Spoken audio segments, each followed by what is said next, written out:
Un air de repos. Chapitre 2. Le sacre du printemps. On perce un mur quelque part, en haut, plutôt derrière. La perceuse bourdonne. Ça me rappelle les 2 dernières années à l'école primaire, toujours en chantier. D'ailleurs aujourd'hui l'ancienne bâtisse avec la grande cour et le préau, les dortoirs et les classes de maternelle, tout ça n'existe plus. La perceuse a fait son œuvre, ça part d'un petit trou où tout s'engouffre, où tout remplace, un petit trou, une mini-ouverture, et la botte se cale dans l'interstice. Un petit trou, ça pique, l'ARN messager soumet l'ADN à la secte covidique, le burlesque satanique. Le progressisme ne s'attaque pas qu'au passé, ça fait plus mal, c'est surtout le présent qu'en prend plein la gueule.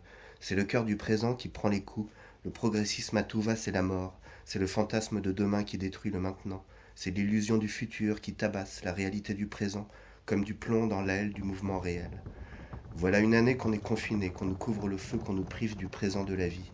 À tous ces criminels, ces hygiénistes délirants, ces progressistes morbides, à tous les lâches, les préfets du port du masque, à tous ceux que l'on sait, que l'on reconnaît, ces petits dictateurs, les peureux collabos de la mort, c'est la prison mortelle qui vous attend quand sera rétabli le présent vivant.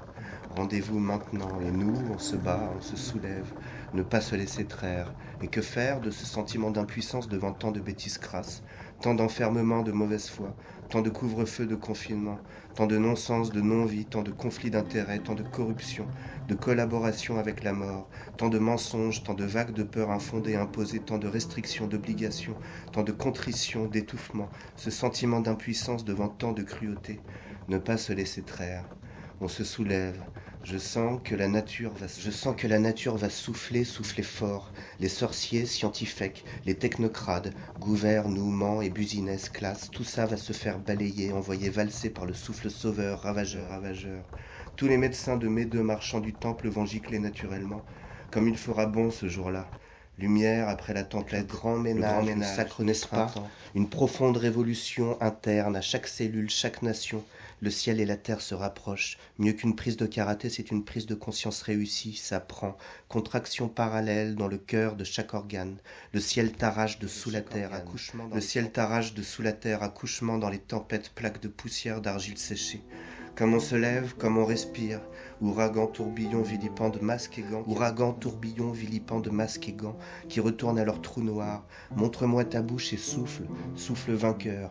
Les beaux jours se présentent, je les embrasse, embrassons-nous. Une profonde révolution interne à chaque cellule, chaque nation. Le ciel et la terre se rapprochent. On perce un mur quelque part. C'est pour laisser rentrer la vie maintenant. Me rappelle demain, demain me rappelle maintenant. Me rappelle toujours en esprit, encore et toujours. Le ciel et la terre se rapprochent. Virer la flemme, le couvre-feu, et jaillit la flamme. Au calme, dimanche, le ciel dans l'arbre, le souffle à nettoyer la maison. Maintenant, le sacre du printemps. C'était un air de repos, chapitre 2, le sacre du printemps.